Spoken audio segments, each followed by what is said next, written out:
ఈ బజ్జీ ఎన్నేళ్ల ముందేశారో.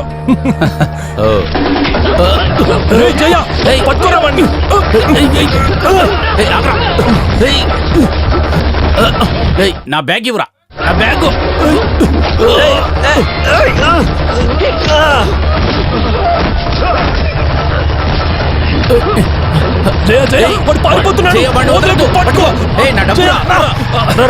తొందరగా ఎక్కువ ఎక్కువ తాళం లేదు చూడు త్వరగా. ఇప్పుడు మనం ఏం చేద్దామో చెప్పు.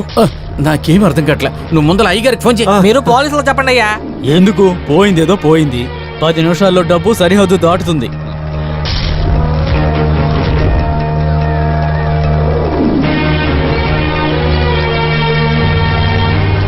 ఇక్కడ చూడు, ముందర అయ్యగారిని తీసుకొని మనం పోలీస్ స్టేషన్ దాకా వెళ్దాం. దాన్ని తప్పితే నాకు ఇంకేం అర్థం కావట్లేదు. నువ్వు ఇంత టెన్షన్ ఒక జయ. అయ్యగారు తప్పకుండా ఏదో ఒక ఆలోచన చెప్తారు. అటు చూడు అయ్యగారు, పద.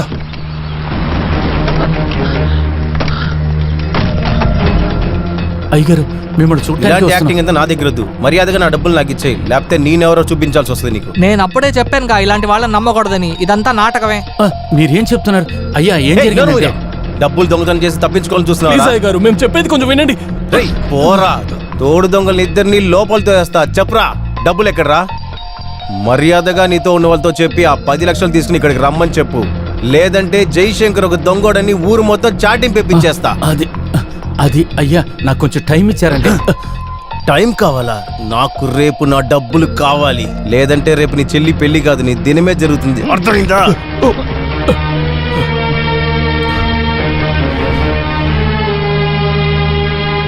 నీకు జ్ఞాపకం ఉందా మాధవి? ఆ కాలంలో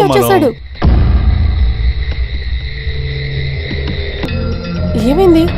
ఏంటన్నయ్యా? ఏమిట్రా నువ్వు అలా ఉన్నావు? ఇకపైన చెప్పేది ఏముంది? డబ్బులు, మనీ, దేనికైనా సరే డబ్బులు కావాలి. నేను ఒక రేటు చెప్తాను. సెంటుకి 10,000. కొంచెం బయటికి వెళ్తావా? అన్నయ్య ఏమైంది? ఏమి లేదు, నా ఇవాళ కొంచెం పని కొంచెం ఎక్కువగా ఉంది అంతే. ఈ పెళ్లి గురించి ఆలోచిస్తూ నువ్వెందుకు ఇలా సైలెంట్ గా ఉంటావా? మనిషిని కొంచెం నెమ్మదిగా ఉండండి. నాకు రేపు నా డబ్బులు కావాలి. లేదంటే రేపు నీ చెల్లి పెళ్లి కాదు, నీ దినమే జరుగుతుంది.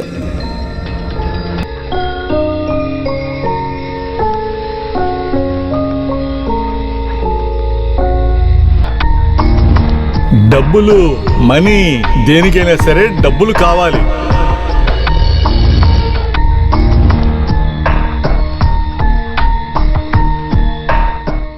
నువ్వు వాడి దగ్గరికి వెళ్ళరా. వాడు కోటీశ్వరుడు. నువ్వు వాడిని సాయం అడిగినందుకు వాడు నిజంగా సంతోషపడతాడ్రా.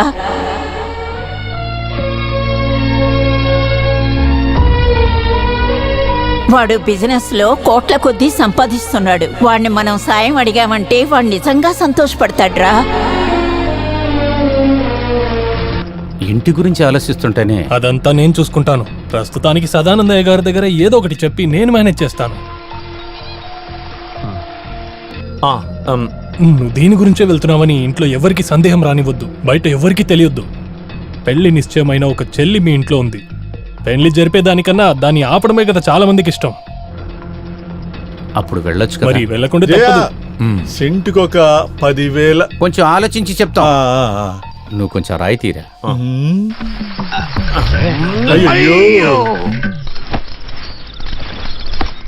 ఇంత సడన్ గా నీకు ఏ కంపెనీలో జాబ్ వచ్చింది? జాబ్ అనేది ఏది దొరకలేదమ్మా. టెస్ట్, ఇంటర్వ్యూ అన్ని దాటినాకే కదమ్మా పని దొరుకుతుంది. 2-3 రోజులు వచ్చేస్తాలే. అమ్మా, మన పెద్దన్నయ్య సిటీలో ఎక్కడున్నాడని చెప్పావు? కలవబోతున్నావా? నేనెందుకు ఆయన్ని కలవాలి? నేను ఎలాగో టెస్ట్ రాయడానికి సిటీకి వెళ్తున్నాను కదా. నేను తెలియకుండా పోయి ముందు నుంచోకూడదు కదా. అందుకే లేదు, నేను కలిసినా మాట్లాడలే. అది కాదురా, నువ్వు వెళ్ళి వాడిని కలువు చెప్తున్నాను కదా. ఎందుకమ్మా? అమ్మగా చెప్తున్నానయ్యా, జరిగినవి మర్చిపో. 10-15 ఏళ్లకు ముందు వాడు వెళ్ళాడు. మనిషి పూర్తిగా మారాడు. నా దగ్గర వాడి పాత ఫోటో ఉంది, తెస్తాను. ఉందా? ఎందుకమ్మా ఈ ఫోటోలంతా? ఈ అమ్మెందుకు అలా చేస్తుంది? అమ్మ అలాగే ఉంటుందిలే. ఎవ్వరి ముందు తలదించని ఈ అన్నయ్య అంటేనే నాకు ఇష్టం. మనకు మన మానమర్యాదలే ముఖ్యం కదా, అంతే కదా? అవునవును. అయ్యో, ఇదిగో దీన్ని దగ్గరుంచుకో. నాకిదంతా అక్కర్లేదు. వద్దంటే పోరా. ఇలాగేమండి, ఎలాగో ఆ ఊరికి వెళుతున్నాను కదా, ఇది బ్యాగ్లో లోపల ఉండండి. బయలుదేరతా, వస్తానమ్మా. ఇంటికి బాగా తాళం వేసావు కదా. ఎన్నిసార్లు చూసుకున్నావా? సిటీకి వెళ్తున్నారా? ఫోన్ ఏంటి? సిటీకి వెళ్తున్నారా అని అడిగాను. నేను సిటీకే. ఓ. అవును, ఏ పని మీద వెళ్తున్నారు? క్యాషువల్ గా అందరూ చేసే పనే. మామూలుగా అందరూ చేసే పని, చూస్తే తెలీదు. తర్వాత ఏమంటారు? ఒక రాజ కళ ఉంది. ఓ, మీరేం పని చేస్తారు? ఇదే కదా నా పని. ఎవరి మొహం చూసినా వాళ్ళ జాతకం ఇట్టే చెప్పేస్తాను. నా పేరు జ్యోతిష్యుడు వినాయకం. జ్యోతిష్యంలో తల పండిన జ్యోతిష్యుడిని నేను. ఓహో, చూస్తే ఎలాగనరు. కానీ నేను చూడగానే చెప్తాను. ఓ, మొహలక్షణం బట్టి చెప్తే మీరు చాలా ప్రతిభావంతులు. మీ పేరేంటి? జయశంకర్. మీ పేరులోనే ఒక జయం ఉంది. పేర్లో మాత్రమే, జీవితంలో ఏమీ లేదు. ఇలా చూడండి, ఓటమి గెలుపుకి మెట్టు లాంటిది. ఓ. సర్లే, నీ నక్షత్రం ఏంటి? పువ్వాడు. ఆ, చాలుగా. మీ నక్షత్రానికి ఇక అన్ని మంచి రోజులే. చూడు, సినిమా పెట్టారు, చూడు చూడు. இந்த ஒரு ரூபாயை வச்சுதான் பூ விழுந்தா பூ பாத. రజనీకాంత్ గారి సినిమా. 4 రూపాయలు కూడా లేకుండా తిరిగిన మనిషి 1 రూపాయి పెట్టుకొని కోటేశ్వరుడైన సినిమానే శివాజీ.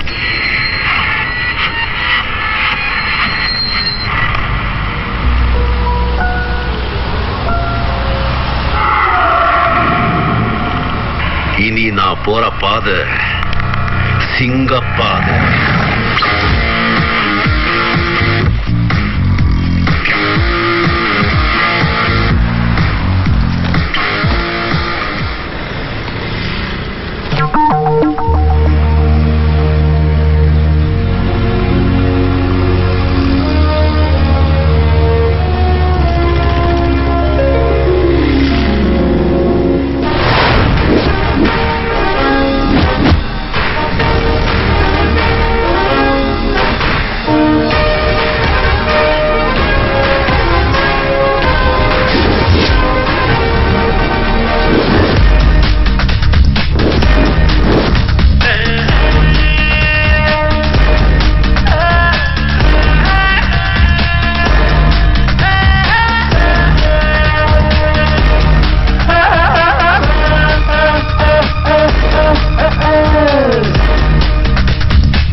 నేను కలలు. కొట్టేదేదో గ్యాప్ ఇచ్చి కొట్టుండొచ్చు కదా.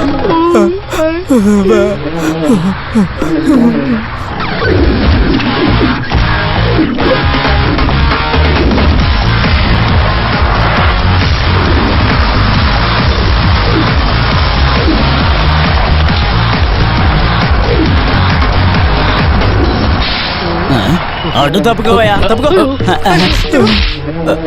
నమస్కారం.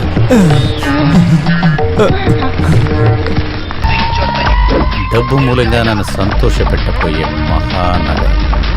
నిన్ను నా కళ్ళతో బాగా చూసుకున్నాను.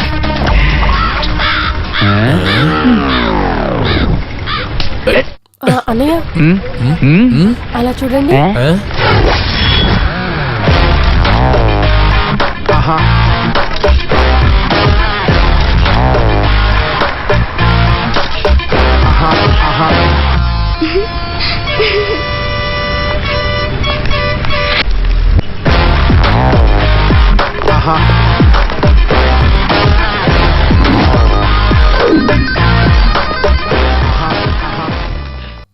Welcome to the ground reality show. నా పేరు వర్ష. ప్రయాణం చేస్తున్న ఒక అపరిచితుడి ఇంటర్వ్యూని ఏషియా విజన్ గ్రౌండ్ రియాలిటీ షోలో చూస్తున్నా. మీ పేరు చెప్పండి.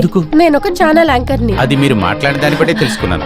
ఒకరి జీవితం, ఇష్టాలు, సమస్యలు అన్ని తెలుసుకునే ఛానల్ ఇది. ఓహో. ఫ్యామిలీ ప్రాబ్లమ్స్ ఉంటే మా ఛానల్ టీం మీకు సాల్వ్ చేస్తుంది. అలాగా? హా. అలాగైతే పెళ్లి చేసుకుని 5-6 సంవత్సరాలైంది. ఇంతవరకు నాకు పిల్లలు పుట్టలేదు. మీ ఛానల్ ద్వారా హెల్ప్ చేయగలరా?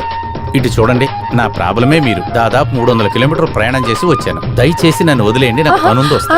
అలా వెళ్తే ఎలా? నాకు తెలుసు మీ మనసులో ఏదో కష్టం ఉంది. గురి చెప్పేదానివా? ఇక్కడ చూడమ్మా, టాల్స్టాయ్ చెప్పాడు, సంతోషంగా ఉండేవాళ్ళు అందరూ ఒకేలాగా ఉంటారంట, కానీ కష్టాలు నష్టాలు ఉన్న వాళ్ళు మాత్రమే వాళ్ళ పని మీద ఉంటారంట. కోటుల్లో ఆస్తులుంటాయి, కానీ చక్కెర వేసుకుని ఒక టీ తాగలేరు. ఎందుకు? షుగర్. చూడటానికి బంగారం లాంటి ముగుడు పిల్లలుగా ఉంటారు, కానీ డైవర్స్ నోట్లు సంతకాలు పెట్టిన వాళ్ళై ఉంటారు. ఇప్పుడు మీ విషయమే తీసుకోండి. చూడటానికి చాలా అందంగా ఉన్నారు, కానీ ఏం ప్రయోజనం? చేతిలో ఒక కర్ర పెట్టుకుని ఊరంతా తిరుగుతున్నారు. మన జీవితానికి కావాల్సిందే బ్రిడ్జి. మనం జాగ్రత్తగా నడవకపోతే నీళ్ళలో పడిపోతాం కదా. మీరు బయలుదేరండి, నన్ను వదిలేసేయండి. Swami okay cut it. That's it. మాకు కావాల్సింది దొరికింది. జీవితానికి సరైన విజన్. ఇదిగో ప్రైస్ కూడా ఉంది. కెమెరా, మీకోసం ఇదిగో 10 కిలోల రైస్. అంతేకాకుండా మీకోసం 1 గ్రామ్ గోల్డ్ ఉచితం. తెరవకుండా గాల్లో ఎగిరిపోద్ది. సోపు లేదా?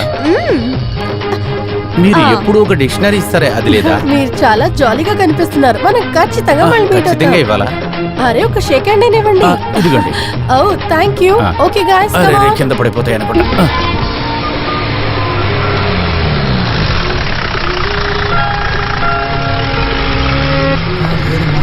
అన్నా బండి వస్తుందా? లేదు నా రాదు రాదు.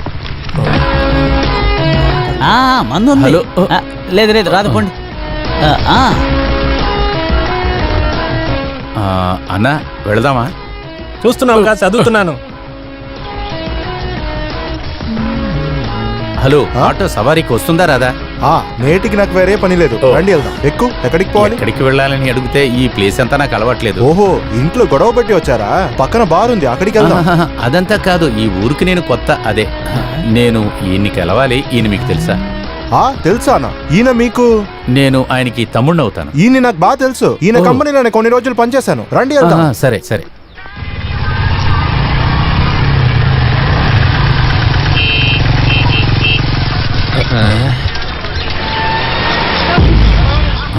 ఎక్కడ ఆయన ఆఫీసు? ఇక్కడ మాత్రం కాదు, సిటీలో చాలా జాగాలో బ్రాంచ్ పెట్టుకున్నాడు. అలాగే? అవును, ఇక్కడే మెయిన్ ఆఫీస్. స్ట్రైట్ గా వెళ్ళి రైట్ తీస్తే చాలు. ఓ, ఇదే కొన్ని ఓనర్స్ కి సింప్లిసిటీ అనేది. ఆయన స్టేటస్ ని బట్టి చూస్తే ఎక్కడైనా ఉండొచ్చు కదా, కానీ అదన్నీ వదిలేసి ఇటువంటి ప్లేస్ లో చాలా సింప్లిసిటీ. డబ్బే ఉంది. ఆయన దంపుల దగ్గర నేను డబ్బు తీసుకోను. స్ట్రైట్ గా వెళ్ళి రైట్ తీసుకోండి. ఓకే? పెద్దన్నయ్య ఖచ్చితంగా ఈ ఊరికి గొప్పవాడే అనుకుంటా. పాత పేపర్కి ఖజూర పళ్ళు. పేపర్ అన్నయ్య ఈ ఫోటోలో ఉండేవాడిని. పేపర్ పాత పేపర్లకి ఖజూర పళ్ళు.